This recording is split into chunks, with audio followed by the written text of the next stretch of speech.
A really exciting moment, actually, because I'm here today with Ries. And over the last 2 decades, his ideas about continuous innovation, long term thinking, governance, and market reform have reshaped company building and management practices. He's the creator, as if you didn't know, of the Lean Startup Method. He's the author of the New York Times bestseller, The Lean Startup, and The Leader's Guide, and The Startup Way. And as a founder, he's put his own ideas into practice with initiatives such as the long-term stock exchange and Answer AI, an AI R&D lab. We're going to talk about that. And he served as an entrepreneur in residence at Harvard Business School and IDEO. And his new book, this is exciting, isn't it? Is entitled Incorruptible: Why Good Companies Go Bad and How Great Companies Stay Great. So first of all, welcome to the show, Eric. It's very good to have you here. Hey, thank you so much. It's a pleasure. I was just telling Eric in the green room that The Lean Startup is hands down the most cited book when I ask my guests for a recommendation. So it's great. It's great that you're here. It's great that you've written another book. We're all very hungry for that and very, very keen Oh, to. thank you. Thank you. Yeah, I wish I could do it a little faster. I admire the people who have a more, who are not so busy with other things and are able to crank them out. But that's great. But Great to hear that. they're worth waiting for, which is the important thing. And what really, I mean, I've really enjoyed reading Incorruptible. I was shouting yes quite loudly at Oh, at good. Oh, various thank you. points in it. It's important. But what really struck me was the relationship between these two, as you say, quite temporally separate books, because you talk about how in the Lean Startup you're encouraging people as how to build something worth protecting, and then in Incorruptible, it's like, okay, well, once you've built the thing, how do you protect the thing? And it's full of horror stories of good companies gone bad. I mean, it really is toe curling. So, what was sort of going through your mind when you were thinking about those two and the relationship between them? Yeah, it's interesting. To me, all the different projects I've done over the years are just one thing. One thing with many manifestations. It's always felt to me like, starting when I was relatively young, I started pulling on the thread of the sweater to try to understand, like, how do we make things that work? It's a very simple question. Like, I love technology. I love computer programming. I loved when I first got into it. I loved entrepreneurship. I loved management. Each of these things, if you read the genre of literature about it, they promise you that if you do the thing, you'll change the world. It will have all these positive outcomes for you and for the world. And I kept not having that experience. I kept having things go wrong, and I couldn't understand why. And I kept, especially as I came out of Silicon Valley and I started to have friends who were all trying to do the same thing too. They started to see it go wrong. And, in the early days, we were just focused on the waste of people's times of building things that nobody wants, or the waste of money of these companies that were kind of doomed from the start because they couldn't bring the scientific method to bear. But I always thought that as I started to get going with this, that we ought to make company building, organizational life in this world more scientific, more humane, and more effective, more likely to create positive value creating change. And I thought that was a very simple idea that surely everybody would be on board with that, right? But it's turned out to be a lot more complicated than that. And many of the dogmas and inherited ideas about what are the best practices for how companies should be built, run, and governed turn out to be value destroying.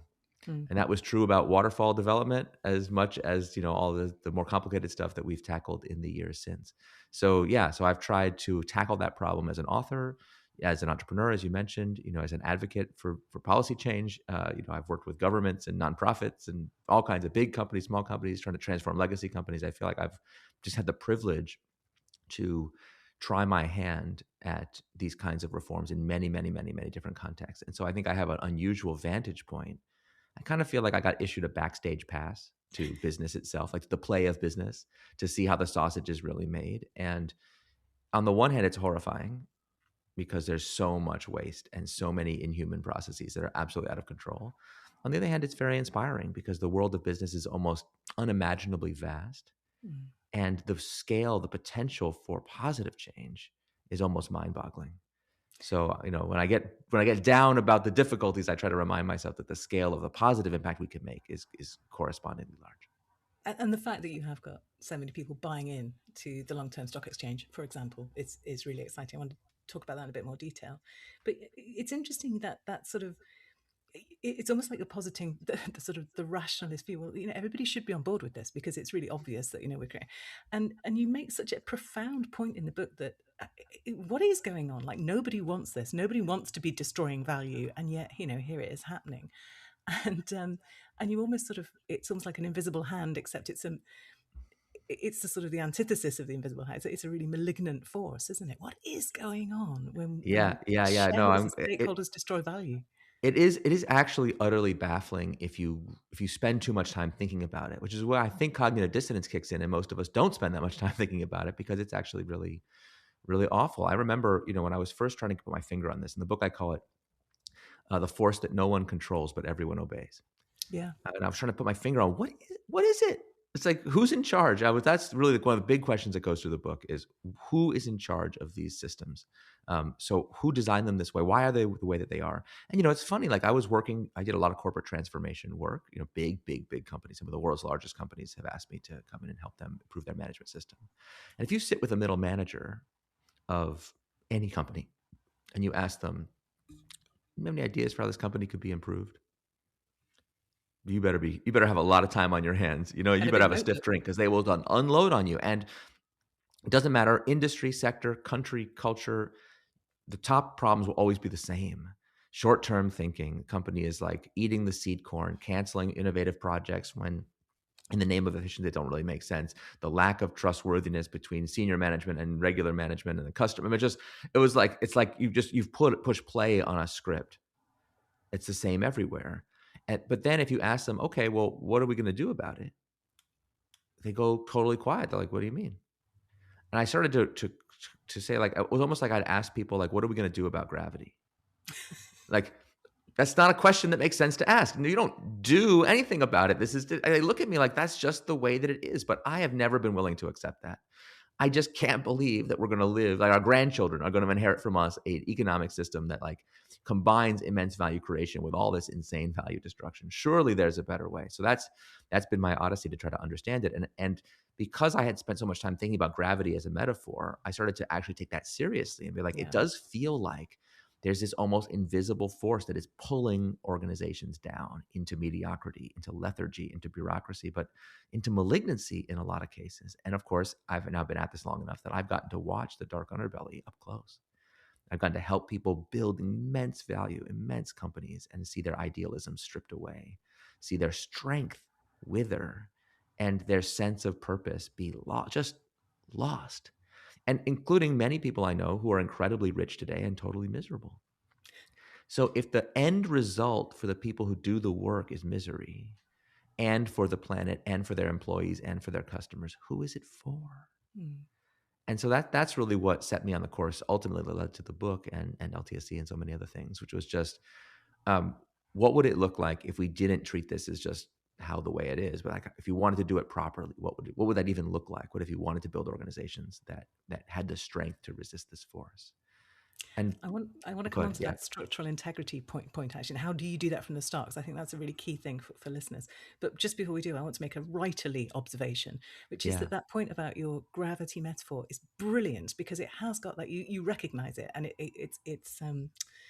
it feels right, that sort of weight, that thing that constrains you. And then you make the point that it's only because of gravity that planes can fly and so on. So, and it's about understanding it. Once you understand it, then you can design around it. And it's just a brilliant example of how to use a metaphor to help Well, people see the thank world you. differently. I loved that.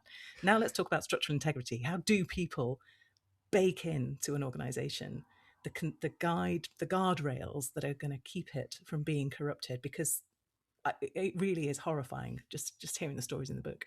Yeah, yeah. There's a chart in chapter one, which is like 200 years of case studies, just bam, bam, bam, It's bam. I really wanted to really hit the reader depressing. over the head with how predictable this pattern is, how consistent it is, and how much Mm, worse it's getting. So yeah, so let's talk about how to do it. The gravity metaphor works very effectively because it allows us to make statements like this. I talk about this in the book. We're looking for what I call the architecture of institutional longevity. Right? How can we create an ethos, a culture, a purpose in an organization, and then have it endure beyond just the human lifespan? Although yeah. these days we'd be lucky if it lasted even 10 years. Um, to do that, we have to understand what structural integrity would look like for an organization. And I make the analogy that if a bridge collapses and you're talking to an engineer and you say, hey, why did the bridge collapse? And they say, well, because of gravity. He'd be like, yeah, no, no bleep. Like, yeah, no kidding, right? Like, oh, that's brilliant, a brilliant insight, Sherlock. Yeah, great. But what I really wanted to know is not because like there was gravity yesterday when the bridge was standing, and there was gravity for these 25 other bridges that are still standing. Why did this one collapse? So then, a real engineer would study, okay, well, was the bridge properly designed for the conditions it existed in? Could it handle shear and tension and wind load and regular load? And was there material fatigue? Or, hey, let's look at these metal joints. Oh, are they all corroded and rusted? That's kind of the state of affairs with most companies Right. today. There's just corrosion at every joint. But yet some organizations are like built with the equivalent of stainless steel. And there's no rust on the joints, even though they've been going for decades or even centuries. And what's really interesting to me is we talk to people and say, why does this happen? Most people will say, well, it's inevitable. Human nature, It's greed, gravity. scale. That's just how it is. And then you're like, are there any exceptions to that rule? They'll be like, no, it's just how it is. And you're like, okay, but can you think of an organization that you interact with in your life that you feel differently about? If you get them out of the like financial theory part of their brain into the like customer part of their brain, they'll be like, oh yeah, well, Costco. I'm Mm. like, what?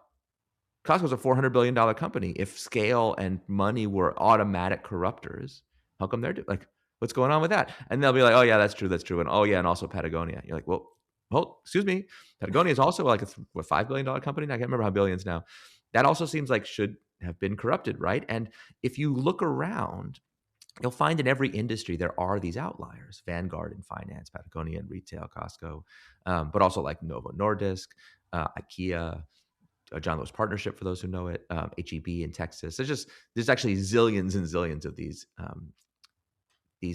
companies that, for whatever reason, don't seem to succumb to this universal force. And that is what really got me interested. How can there be exceptions to such a universal rule? It seems almost inconceivable. And so if you study the exceptions, you will notice something very striking about all of them. Every single company I just mentioned does not conform in any way to our modern ideas of best practices for how companies should be structured. They deviate, like not in little ways, but in profound ways. In the book, I give lots of examples of how, Mm. for example, Costco routinely gets the worst possible governance rating you can get from governance agencies and is constantly under attack from Wall Street for its unusual governance practices. But they're actually not that unusual if you limit your search to companies that have longevity. So that's where a lot of the practices in the book come from. We have enough exceptions to have built a data set. And from that data set, we can learn patterns for what this structure looks like. And to give a very, very, I feel bad almost giving such a high level overview, but we'll hopefully get into the details. The blueprint of this longevity has two major components, and the book is kind of divided into these two challenges we have to attack. The first is what I call the path of ethos. I tried really hard in this book to avoid modern trendy consultant language like stakeholder or even culture. I wanted to use old fashioned words that reminded us that this is not new. We are trying to reclaim a part of our human heritage that has been lost. So, ethos is an ancient Greek word that means character, the way someone behaves even when nobody's watching. And organizations too have a character. They are consistent or inconsistent, coherent or incoherent, so aligned with human flourishing or malignant. And this is not some metaphor. This is actually something that we have shown scientifically. We have a lot of evidence that this is a real thing that can be measured and tracked.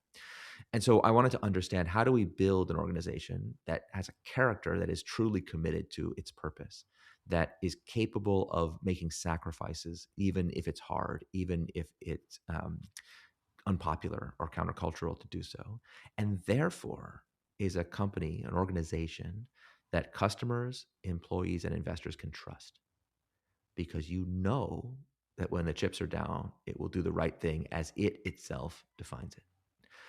And that's where So the that's the operational character piece. managerial, sorry, go ahead. I say that's the character piece, isn't it? We've That's the also got character also got piece. the constitutional piece, Yeah, the yeah. So that's architecture. the path of ethos. The second path is what I call the path of integrity. How can we build a high integrity organization? And integrity, I mean like not just integrity in the sense of can keep a promise, but structural integrity. Mm. A company that when it comes under pressure or temptation has the power to resist, the legal tools at its disposal to resist, but also the internal deliberative structure so that no individual person can foment a civil war and take it over. And this is maybe the most obvious and yet the most shocking thing I I want to say discovered or realized in the course of writing this book. This book taught me a lot in the creation of it. And it's this very simple idea. We teach everybody today in business and in almost every sphere of life that success is an end in itself.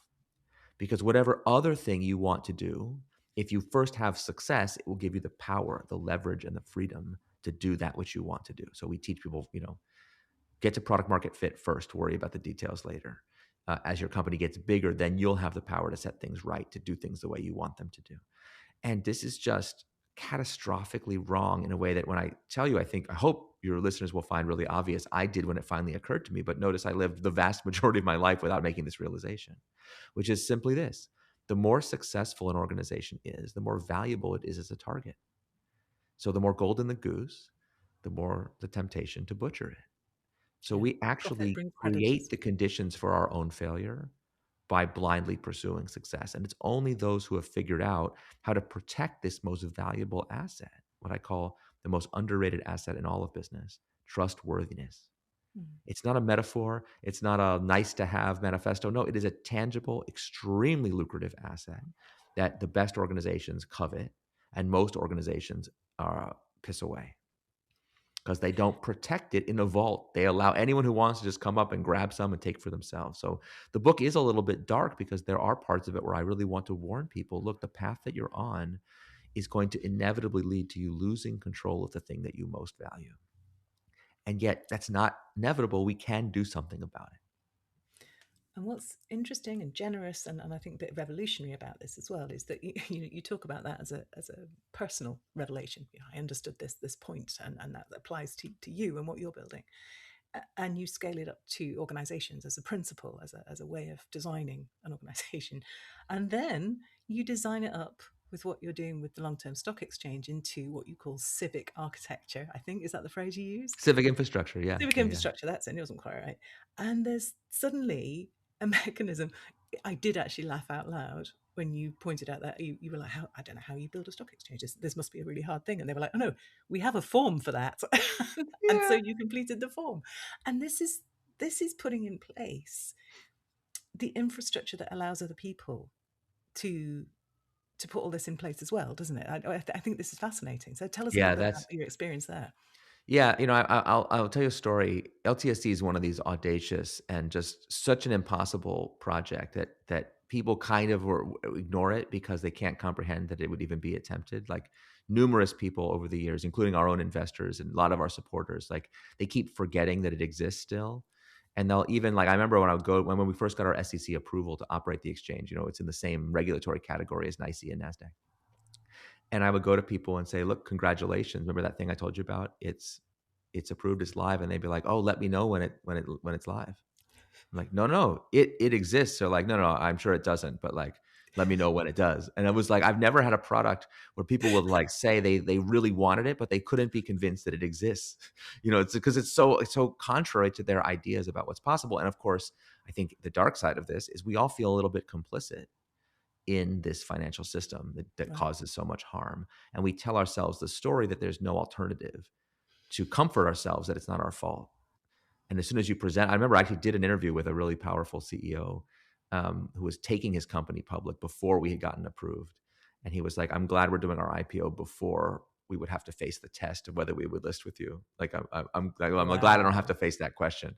And I was like, "What are you talking about? Surely, isn't it obvious that you?" Because he was like, "Thank you so much for working on this. It's so important to me." And I was like, "Well, will you lend your support?" He's like, "No, I really can't. I don't And feel." that And says I'm it like, all, "You're doesn't it? you're richer than like, you none of your like 7 generations of your children will never have to work because of how rich you are, and even you don't feel free to enact your own values with your choices as a customer. How interesting!" I just was like, "How interesting." So it's this very difficult project, and yet I just felt like if we just put one foot in front of the other, we'll see how far we can get. And as you Mm. say, I did eventually have this like very funny moment of people would, I spent years, literally years, at talking to anyone who would talk to me. "Hey, how do you create a new stock exchange? Does anyone know?" And people would be like, "No, you can't do it. No, it's impossible. No, that's illegal." No, I mean, people had every kind of reason why I couldn't do it. But the arguments they would use for why it wouldn't work didn't make sense to me. They didn't seem like very good arguments. So I was just like, "Okay, thanks for the tip. I'm gonna keep going." And when I finally found out what it actually takes. There's an interesting moment I had where I was talking to someone who used to be a finance journalist and then had become an entrepreneur himself. So kind of understood the systems from his days in journalism, but also had like an operating company and really was very committed to treating his employees well and being a high integrity partner to his customers. And I sat with him and I explained my vision for LTSC and for the book and all this stuff, that was going to come in the years to come. And he just looked at me and he said, "I'm sorry, but it just seems too hard. How do you know this is going to work?" And I was like, "What business of that is yours or mine? What does that matter?" He said, "What?" I was like, "We don't." I was like, "I'll be very honest. We don't know. Does anyone know what's possible?" Our world that we live in today would have been unimaginably different to our grandparents. They couldn't have conceived of where we are. So presumably our grandchildren's world will be unimaginably different to us. So all we can do is the things that make sense to do, that seem like they could be, and like create the possibility for transformative change. And I was so sad. I left that meeting so sad because he was like, I can't do that. I need to know it's going to work before I can get involved in something. Which doesn't sound very entrepreneurial, let's face it, actually, because Isn't that interesting? I mean, it's the world of bold innovators, and especially among VCs, the bold contrarians of VCs. The number of VCs that have told the founders that I've worked with over the years, trying to get them to do the things we're talking about in the book, and they'll be like, "Listen, you got to be a bold contrarian." They're like, "Oh, but also, you don't want your corporate governance to look any different than anybody else's. It might make it not hard too to raise bold, money." not too That's right. contrary. Yeah, Yeah. not so. It's like, oh, okay, contrary and bold only in certain very narrow places. And when we want to investigate, for example, the financial structures upon which this whole ecosystem is built, oh no, no, look away, look Yeah. away. A bit less bold there. I really want to talk to you about writing as well. I mean, I kind of want to talk to you about everything, actually, but we've only got a certain amount of time. So I do really want to. You said something really interesting a few minutes ago. You said about how the book changed you, and I Oh yeah. really want to lean into that. So, what does I mean, you never need to write another book again in your life, I imagine, but you've chosen to. Why? What does it do for you? Why indeed? I ask myself that question all It's the a time. really good question, Alison. Really good. Boy, if I knew the answer, no. I mean, so someone asked me the other day, and I was like, "Well, writers, that's what we do." Like, I That's don't what know you do. why. Why do they climb mountains? Why do they rob banks? Because it's there.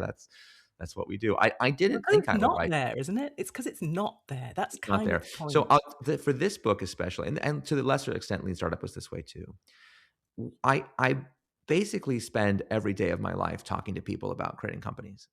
So like that's the most common phone call I do in a given day is someone calling me being like, "I have this crazy idea for a company. Will you help me?" And so I have a lot of practice, a lot of reps trying to be helpful to people so that when I encounter a new idea in the world about how companies could be structured, organized, built, I get to put it into practice right away. Because the next person that calls me who has that kind of problem, I can be like, "Hey, have you considered doing this?" So, people would call me for lean startup advice, but over time I started to ask them questions about their corporate purpose. So like, because I really was like, you can't do lean startup without a vision. So what's the vision? And, I started to learn about the idealism that drives people to create organizations almost universally. Very rarely would people say, my vision is to make a lot of money. They wanted to do something that they thought would have making a lot of money as a side effect. And that subtle difference I've learned over the years makes you a business revolutionary, whether you admit it or not. Because just as simple an aspiration as I want to create a high quality product instantly puts you at odds with our dominant business culture in the era of shareholder primacy. So I started to become almost like a collector of obscure governance ideas. Like, everyone has a weird hobby. Like some people collect butterfly wings or whatever. Some people collect old dolls. I collected governance and nobody cared. It was like, oh, Eric, the It's eccentric quite collector. niche, yeah. Yeah, that's quite niche. And I'd be like, have you heard of the Alibaba Employee Voting Trust? Pretty interesting. People are like, sure, sure. But what happened was over time, I started to encounter companies who had bona fide problems. Like really this technology that is both has a lot of promise, but also a lot of danger to it. I'm trying to convince my employees that we're going to be the good guys. I want people to join my company, but they won't join because they're afraid of the danger.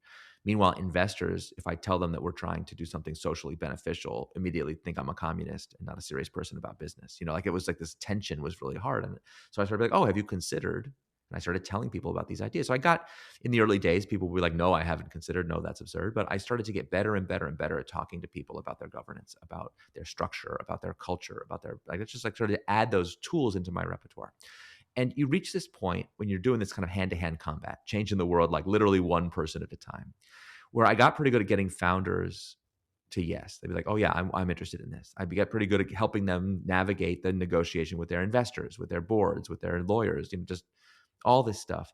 But a lot of these phone calls and meetings would end with, this sounds really great. What else can I read about it? Hmm. And believe me, if you're an advocate, just pro tip, if you want to become an advocate for an idea, you really don't want to say nothing. It makes you sound like you're off your rocker. What do you mean nothing? Surely something. So I would try desperately to be like, well, there's these great academic studies. Can I interest you in some research? No. I'd be like, there's these cool case studies about individual companies. Would you like to? I don't have time for that. Like, okay, well, I've got a whole shelf full of manifestos. They're like, yeah, but I already know that I need to do it. You're just supposed to tell me how. And I realized that there was just this gap, that I was like lacking the informational architecture, the conceptual vocabulary to talk about these issues intelligently with people.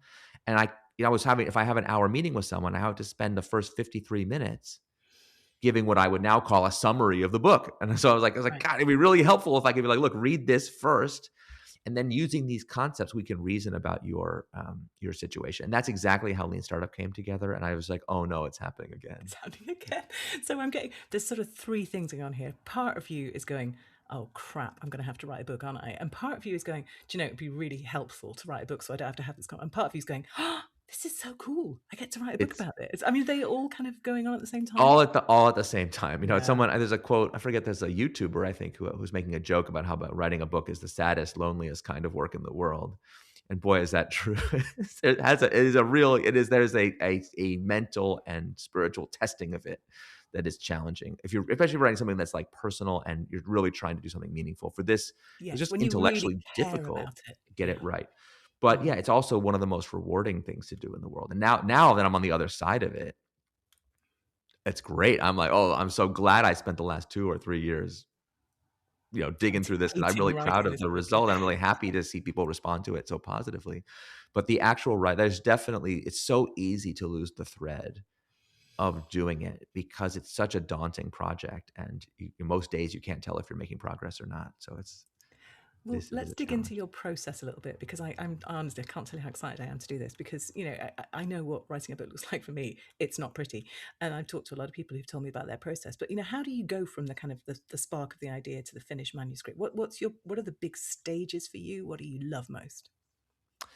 Yeah, the most fun part for sure is there's like what I call the downhill slope phase, where you finally crest the top of the hill and you realize you now actually understand the scope and shape of the final product.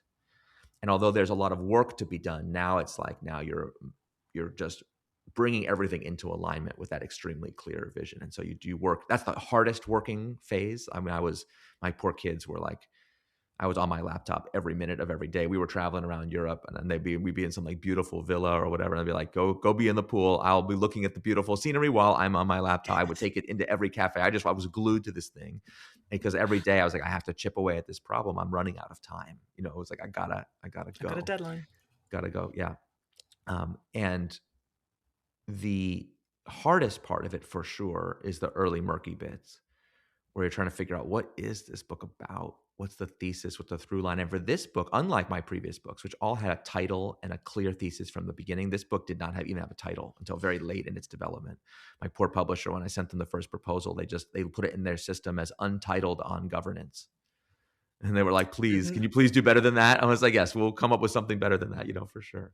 And I'm very, very blessed. I want to be super clear. Now that I have the resources, I have a whole writing team and researchers and people that help me. So I'm able to do my daily work, like my work in the world of doing LTSC, while still making progress on the book in a way that I really couldn't have before. It would require me to like cancel everything else that I was doing. So I had like a year or 2 years. It was quite a long time in this kind of like gestation phase where honestly, most of the writing was happening mentally more than at the Mm. keyboard. I was just going over it and over and over, talking it through again and again and again while I was doing the research, trying to figure out the stories. And I started to sense the structure of how this would go. The book is ultimately in 3 parts with 3 very distinct structures and messages to it. And then you start to have the most difficult conceptual breakthroughs, like the metaphor of gravity, um, the book is structured, the second part of the book especially is structured as a journey from inner to outer, from small to macro, micro, macro. I kind of visualized it like, Beautiful illustration as well. You do visualize that beautifully. thank you. Oh, thank you. Yeah, my good long-term, my good friend Marcus Gosling is a genius designer, and he designed those for me. And they capture visually what Mm, we're trying to explain. And anyway, so I put those pieces together, started to develop the terminology, civic infrastructure, harder is easier. Um, and at a certain point, I got to this point where I was like, uh-oh, I've actually overwritten the book. So this book actually is half the length of its first draft. I had created so much detailed instruction. I had actually created, it was like a tumor. I created a whole second book's worth of material that I had to cut out of the book. And that was very difficult. So those were the phases. Like there was this extremely generative phase of compiling this massive research archive. This book required a lot more research than my previous books. It required a lot of stuff, studies and fact bases and all this stuff. And then we had this like big explosion, and then it just required a really difficult cutting back to get it down to a reasonable length and to make it readable. And even at that point, it was so bad. Like I'd been working on it for so long, but it was like the ideas were like roughly in the right. It was more like a storyboard than a book. It was like a 100,000 word, 150,000 word storyboard, and that is not good. So then when I feel like when I really got the hang of it, is I started to really cut down each chapter and really to conceive each chapter as a journey in itself, and start to attend to the literary creation of it. Like I was like, okay, now I've got the information architecture, the yeah. conceptual vocabulary, like these like I felt like building a house. It's like now I can work on the interior design and actually start to really make it a fun read, make sure that the stories really land. I had to cut so many stories that were like great illustrations, but just I couldn't make them interesting. They're just boring. There were certain companies I wanted to profile that when I had test readers look at the early drafts, they would just refuse to accept stories about that company. They're just like, these guys are villains. I don't want to hear about it. Just that was really surprising. It was like so many twists and turns, but that for me, it was like this process of whittling it down and Yeah. carving it down to its final form. And then But that is important, isn't it? Because you press couldn't that have into written it cold at the right length in that right. You had, in a sense, would I have don't been think any absolutely writing is ever impossible. wasted. Yeah, all of that stuff Yeah, had yeah. to It was happen, not. and None of then it you was could. wasted. I don't regret any of it. Although I wish I'd been able to do it faster. Um, the the process of going through that pain is what allowed me to really, really understand the material, Yeah, like in a much more profound way. Like even questions of the thousands of studies that have been done that prove each of these points, which are the most salient ones, and which are the ones that are persuasive and easy to understand and rigorously designed. Just you need it needs to be really crisp and clear in a way that it wasn't even in my own mind. So in addition to the reader feedback and my own feedback of kind of my sense as an author, what do I like about the product? At the same time, I also was still getting to put the ideas into practice every day. So the other piece of feedback that's very important to my process is I could tell as I was getting better at writing these chapters, I was getting better at teaching the material to real people. And I even tell one of the stories in one of the later chapters. An entrepreneur came to me. I was working on the chapter about standards and the power of standards. It's one of the later chapters. And an entrepreneur came to me with this really difficult problem. I tell the story in the book. It was what's called the AI underwriting company. Now it's basically AI catastrophic risk insurance. Really brilliant business idea. At the time, he was really struggling with like, what am I trying to build? What is this company? And I was like, oh, my friend, sit down at the whiteboard. I just wrote this. I didn't say this to him. I was like, in my mind, I'm like, I just wrote this chapter. Let me try this. I was like, let me try it on you. I was like, oh, this is incredible. What an opportunity. And I'm sitting at the whiteboard sketching for him exactly what I had just written. And he was like, this is, it was really helpful to him, helped him crystallize for him the pieces of what his company actually is and set him on a really good path. But for me, I was like, okay, it's like, okay, yes, this chapter works. I'm keeping it in. I have it in the tested, right structure. So it's just you get those proved. moments of validation are so Yeah, important. yeah, that's so cool.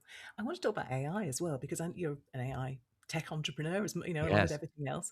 What's the role of AI for you in the process of writing a book now? Because that's something I imagine that was completely different from lean startup. Very different and different over the course. This book was written over the course of this transformation. Mm, So the tools, every year of this book's development, the AI tools were in a completely different state of capability, like monumentally different. And I am extremely glad it worked out the way that it did because, and I know that this is very controversial, so I have to be super careful how we talk about it, but I found it exceptionally helpful to have an AI assistant with me on this journey. Now, I want to be super clear. AI did not write this book, nor do I Mm. think AI written prose is any good. Please stop sending me emails written by AI. Oh You can, man, stop it yeah, now. Yeah, we can all tell. So please stop doing it. Okay, yeah. it's not just the M dashes. And LinkedIn posts, by the way, just all of Please, it. yes, Stop it. don't have AI write your LinkedIn post. It makes you sound Oh, like a total tool. Don't do it. So, um, one of our theses at Answer AI, because I was very reluctant to bring AI into my process for fear that it would change my voice. yeah. And although you see this a lot with vibe coding and the kind of like people who are using AI agents to do things, that you lose control of your project. Like you're no longer its artistic director, even though you think you are. And I was afraid, really afraid of that. But luckily at Answer AI, we have this theory that AI and LLMs in particular should only be used to augment human creativity, not to supplant it. So we built this tool that allowed me to. The way I thought of it was I would take a chapter or a research question or something I was working on in the book, and I would mount it on a canvas like an artist would, and the AI would help me work on it for a while, and then I would put it aside, and then I'd bring the next piece and I would work on it aside. But I was always in the driver's seat. And what was really powerful about it was it allowed me to synthesize large amounts of information that was more than my wetware can handle. I'm not actually a PhD level researcher on any of these topics. I am not a lawyer. Sometimes have to play one on TV. Like I'm not actually the primary kind of expert that you would need to write a book like this. And this book crosses like 15 different areas of Mm. expertise that I didn't have. So to be able to say, look, I need you to pull together, like, here's my current draft. Here are all the citations that I could draw on for this topic. Here are all the reader comments that relate to this section. Like, help me sort through, like, help me prioritize what to do and keep track of things. That was super helpful. And the other thing I think is really underrated, and maybe it's because I have a little bit of ADHD, I don't know, but the hardest thing I always find with writing, once you've written a draft, in drafting, you don't have this problem because you just write, just vomit it out into the page. But once you Yeah. have a draft, the hardest thing is just keeping track of what to do next. There's now an infinity of things you can do next. And so what I found is I could write myself a to-do list of like, okay, here's 25 things I want to accomplish in the next draft of chapter 3. And the AI would just keep track of which ones I had done. And so what would happen was, I was talking about carrying my laptop around. The reason I could be so hyper productive is I could be anywhere in the world on a train. I remember taking a train through the Alps from Vienna to Venice. Beautiful train ride. Lovely. Very crappy Wi-Fi, but it was enough. It was enough for me to stay in touch with my AI assistant. So like I could just sit there and like if my then 2-year-old needed apple juice, I could get him apple juice. I go get her apple juice and I could do the thing that was interrupting me. And normally when I would go back to the blank page, I'd be like, oh, where was I? And that's like every interruption would be the loss of a whole day's work. I could just be like, now where was I? And it would be like, you said you needed to make this paragraph more interesting. And I'd be like, did I? That And it would be is like, not so really. It's not cool. very interesting, actually. You should probably keep. And it would bring the context I needed to get back to work. And Yeah. boom, it just allowed me to make the book so much better than I could have made using my more old manual processes. And the other thing, and this is That's a again hard for great people use to of it. acknowledge, I had the benefit of a human research team and many human editors. So I had a lot of human beings I could help. Mm. But there were certain tasks that the AI is simply better than the human beings at. And especially in the research domain, it was very difficult for me to get what I needed when the researcher had to go outside their own field of expertise.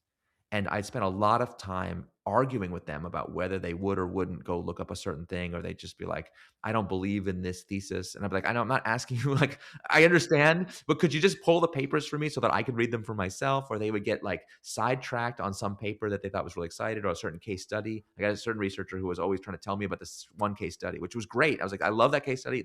It's in the book.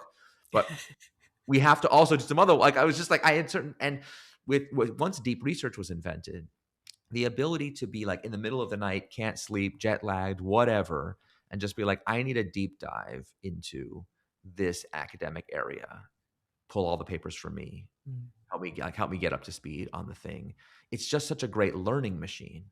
Mm. And I think for writers, the big again, because I think it's very dangerous for writers, you can lose your authorial voice so easily. And when in the early days of experimenting with this, I wasted a lot of time, and I'd throw out so much work when I'd be like, oh my God, I let it write for me, garbage. Or like I had a lot of hallucination issues. Like I remember one time I pushed it too hard to go find me something that doesn't exist, and it started hallucinating it, and it like had me convinced that there was a research archive that it had found the special documents in, and I built this whole elaborate story in my mind that was all fake. So danger, danger, danger. Yeah. But the number one piece of advice I will give is if you see it as a tool for increasing your own capabilities, it is unmatched. So instead of saying, write for me a chapter about standards, I could be like, teach me about the history of standards. Mm. What's been written on this topic before? Who are the major thinkers? What are the controversies? This study, how rigorous is it? Like help me think through whether it's appropriate. What is it really like you could just I became like a temporary expert on so many topics, not expert enough to then figure out, okay, of this like 100-year body of research, I need 3 sentences. Okay, this is a point I'm going to make in passing. Okay, but whereas in the old days I would have done my best using like a very limited amount of context. Here I could do a much better job because I'm drawing on a lot more wisdom. And so I think So fascinating. a lot of those sections, asides, points of connection between, like there's a lot of that interstitial stuff. I just think Mm. is a lot better in this book than it would have been otherwise. Oh, that's really fascinating, and I love the productivity use of it as well as the research use. I haven't heard that technique before. It's so good. This is what I'm doing. Keep me on track. Where I'll was never I? write long form without that ever again. It's like Yeah, it's yeah, genius. it's so helpful. And it's such a great tip. And I'm going to be really greedy actually, because my next question for you, Eric, is I always ask my guests for their best tip for somebody who is maybe at the starting line of their first business book. Well, I guess what do you wish you'd known back then, if you can remember? What would you want Yeah, people to I can learn? remember it very well. I spent almost 2 years studying publishing before I decided to write a book. Okay. Because I was not sure it was a good idea and I wasn't clear what am I going to get out of it. And so a lot of people were very generous with me. A lot of other authors, editors, agents. I met with a lot of people to be like, I need to understand what am I getting myself into. And what I learned talking to people was most authors wind up unhappy with the outcome that they get in publishing. It's a tournament system, and most people don't win the tournament. Mm. But worse than that, um, there are levels to it. And depending on what level you get to, your experience of publishing is so different that almost the advice that you give is level dependent. So like you meet someone whose book was a flop but still got published, and they've done that a couple times. The advice that they'll give you about what to do and what you should do with your publisher is like very different from someone who was a one-hit wonder like me, or someone who's like had like a whole bunch of number one bestsellers. And I'm sure it'll be very different if you go, there's people like way beyond me, right? Like you like that's someone who's sold 25 million books. It's just a very different universe. And if you're Oprah Winfrey, it's a very different universe, right? Like each of these levels of success you can have in publishing is very different from the others. The way you are treated is really different. The level of agency you have is really different. The problems and issues, and in particular, the advice, the things that will help you at certain level are not really not good. And generally, what I noticed was as you go up the levels, people go from seeing publishing as experts, oracles, gatekeepers, you know, knowledgeable priests of a mercurial god to a piece of machinery that you can use effectively or not to achieve your goals. And I think probably, I'm sure if you go even, I never only got to a certain level, but I'm sure if you go to beyond that level, there's even more different ways of thinking about it, including I'm sure people who are just like, what? I just push a button and all this good stuff happens for me. Because like occasionally I would meet people, like even I was remember talking to an editor who I was having a really hard time getting to do a certain thing. And they're like, sorry, I'm not available to do the thing you want because I have to fly to, some exotic European country because I have to go spend a week with a certain author. And I was like, uh, how do I get that treatment? Like, why, what does, okay, yeah, I'm trying to get you to give me 5 minutes of your time. You're going to go spend a week in wherever with this guy. Like, what's up with that? So it's just very, very different depending on who you are and how the system sees you. So, when I did the lean startup, I was just very focused on like, how do I use this machinery to serve my goals? And that Mm. requires being very clear about what your goals are. And I Right. talk to a lot of authors for people call me for advice about writing, not as often as about starting a company, but like pretty often still. And the vast majority of them simply refuse to match means to ends. Mm. They're not clear about what they're trying to get out of the publishing process. Like, why is their life going to be any different or better because they wrote this book? Um, they say they want to be a bestseller. They say they want everyone in the world to read their book. They say they want to make money from writing. And I'll be like, well, that's three different things. So if you had to choose one, which one? And they'll be like, well, I also wanted to help my company, and I also wanted to help me launch a consulting business. And I also like, I hear you. There's a lot. Like, so could we pick one goal, and then are you willing to match means to those ends? So, like, so for example, people talk about wanting to have a bestseller, and it's like, do you know how much work it is to promote a book to a level it can be? It's extremely difficult. Are you prepared to do the work? And people are like, no, I don't really want to do that. I want it to be like slow burn, organic, just magically. And I'm like, well, listen, that does happen sometimes, but statistically speaking, not very often. And so those kinds of things I think are the like classic mistakes. So like, and I help someone, just to give another example. I helped someone get an agent for their book. They wanted to publish a book, and the agent kept coming back with feedback about the proposal, and they just refused to change it. They're like, no, I don't want to change anything about what I'm doing. And I'm like, look, we're not talking about the book. We're talking about the proposal. Okay, the proposal Right. was a tool to get a certain outcome. Can you figure out how, like, and they were just like, no, I want to write the book I want to write. And I'd never seen this before. Their agent could not get them a book contract, Mm. which is like cardinal sin for an agent. It's like agents are supposed to know what is possible. And so like generally speaking, if agent goes out, it's because they know that, and they literally couldn't do it. And it was just so interesting to me. Like, I think this kind of like willfulness to try to make writing into this fantasy, it just leads to a lot of suffering because it's not, I know for some people just, it is a fantasy process, but for me anyway, it was very much like it is work to use this system to accomplish ends, not as an end in itself. And yeah, Yeah. I think most It's a authors get that wrong. complicated, slow moving system. Yeah. With all Yeah, and you marketing and can't bits let and it pieces. drive you. You have to drive it, Mm. because at the end of the day, it's an artistic process, and no gatekeeper, no evaluator, no other person can ever predict what's going to happen with a piece of art.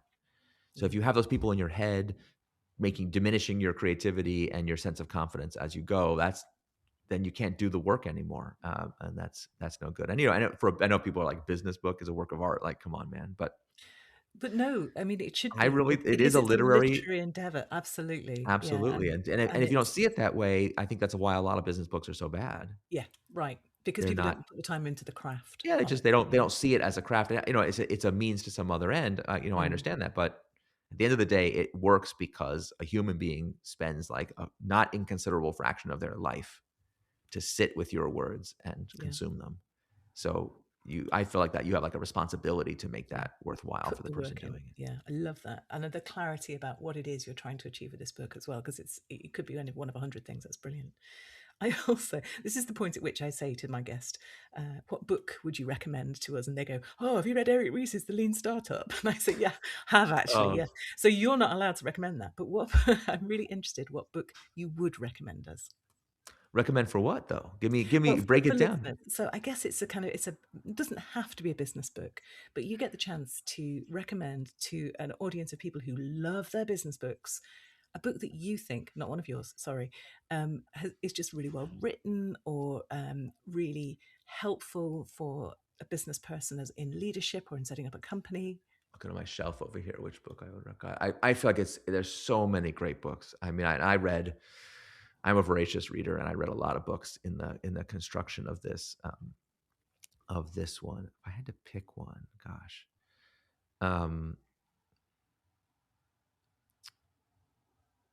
it's too hard of an assignment. Let's do a classic book rather than I feel like, because I know even books coming out this year, I know so many great books that I've really enjoyed. But because this is gonna, hopefully, there's people will be listening to this for time to come. Here's a okay. Sorry. I love business. I like to love the business book genre, and yet so few of the books are truly, stand the test of time. Classic. But I was just asked the other day, that's why I have it in my mind, for a book that if I had to, it was that people were compiling a list of like, if our civilization had to be rebooted and we could only build an archive of 35,000 books, what would you contribute? And I loved that standard. It's like, oh yeah, okay. Mm. A lot of that's gonna be taken up by technical manuals for like how to do agriculture and things like that. So we can't, no fluffy books can make the cut here. We got to Jane something Eyre that's like, presumably has to be in there. that's Yeah. truly great. And um, I've been kind of talking about certain books that I feel like are really foundational pieces of the modern canon but that nonetheless get overlooked. So like obviously we need a book about statistical process control and mass production, but you want something that's about how to maintain craftsmanship and quality at scale. So of course you could have Out of the Crisis by Deming, or you could have Lean Thinking by James Womack, or the Toyota product. Like all these, the Toyota Way. There's a lot of these books you could include, but I was like, what we really need is Toyota Production System by Taichi Ono, which even in translated into English is a very philosophical look at the human side of mass production. And I remember reading the book for the first time as a young person and just being utterly infuriated because I was like, I need to know the technical details of this thing. And he's like, have you ever considered automation with a human face? And you're like, no, I haven't considered that. Tell me how to use robots to make things, buddy. Like, what's your, he's so famous for that's his thing. And he's the person who developed 5 Whys and a bunch of these other like techniques that, were very influential for Lean Startup. And he would do this thing with new recruits where he would draw a circle on the floor of the factory. And he would be like, you must stand in this floor and watch until you understand this particular step of the production process. And after you've stood there for, it was a very Japanese way of doing this instruction. Like, then you'll come and tell me what you saw. So like learning to see, like to go and see for yourself a thing and understand it. There's a lot of great wisdom. And although there's not actually an individual book I could recommend, I'll do 2 just because I'm on a roll here. The other person that I really enjoyed learning a lot more about in the course for this book that I just wrote, there's this management theorist named Mary Parker Follett. And she was a contemporary of Frederick Winslow Taylor. And unfortunately, there isn't really like the one definitive book about her or of her writing, although there was one that was published in the 90s that's very good called The Profit of Management. And it's out of print, but you can still find it. And that's the one I would recommend if you're going to go just want to read her work. She was so far ahead of her time. She would be writing stuff in the 19-teens and 1920s that if I told you it was written today, you'd be like, wow, cutting edge. You'd be like, whoa, who's this person? We got to get them on a podcast, right? She was awesome. She talked about power with, not power over. She said the responsibility of a leader is to make more leaders. She had this idea she called the law of the situation. So she said, in a given situation, who must obey, the superior or the subordinate? Neither. Both obey the law of the situation. The situation dictates what must be done, and the subordinate and the superior together collaborate to discover what is the thing that must. I mean, just absolutely mind-boggling. And I took one of the. Heard of her. That's she was utterly erased from history, Yeah. as happened to a lot of women in history, unfortunately. I think it's the biggest what if in all of business. What if the world had listened to her instead of Taylor? We might live in a very different world today. I'm glad that she's being rediscovered and getting some of the attention she deserves, but like not even close to what she deserves. You read these essays; they're mind-boggling. She used to confound her contemporaries by saying stuff like this. She would say, "Mr. Roundtree, the owner of the Roundtree Chocolate Factory, is not the leader of the Roundtree Chocolate Factory." Be like, lady, his name is literally on the door. His family has owned this factory. Like, who else could it be? Like, no, he is an excellent leader, but it's because he is so good at instilling in his employees a sense of common purpose. And it is the common purpose, not Mr. Roundtree himself, who is their invisible leader. And anyway, so yeah, if you can find one of her books, or hopefully someone will write the definitive biography of her for a modern audience, that's the book we really need. Amazing. Thank you so much. What a great recommendation. I had high hopes for your recommendation, and thank you for not disappointing me. That's brilliant. Eric, My if they want pleasure. to find out more about you, I'm sure that we know about Eric, but if they do want to find out more about you, more about Incorruptible, more about your other stuff, more about the long-term stock exchange, where should they go? Yes. The very best thing to do is to join my mailing list, which you can do on any of my websites, but incorruptible.co is the one for the new book. And there we have all kinds of bonuses and extra content So and many secret resources there. chapters and stuff that I had to cut. So like a lot of stuff we talked about, there's like implementation guides and readers guides. We try really hard to make it as worth your while as possible to go to this website and get as much value as we can possibly give you, including you can find local independent bookstores that are carrying the book. And so if you want to order the book at a local independent bookstore, then you're not only helping me, but you're helping your own local community. Maybe try that. And of course, the book is available everywhere books are sold, in hardcover, in ebook, and in audiobook. I read the audiobook myself. The audiobook has really cool bonus content in it that I'm excited about. So yeah, very proud of how these different versions have turned Amazing. And will you come on again another 20 years when you've written your next one? out. God forbid. I look forward to it. Thank you. Amazing. Thank you so much for your time today. It's been an absolute joy. Thank you.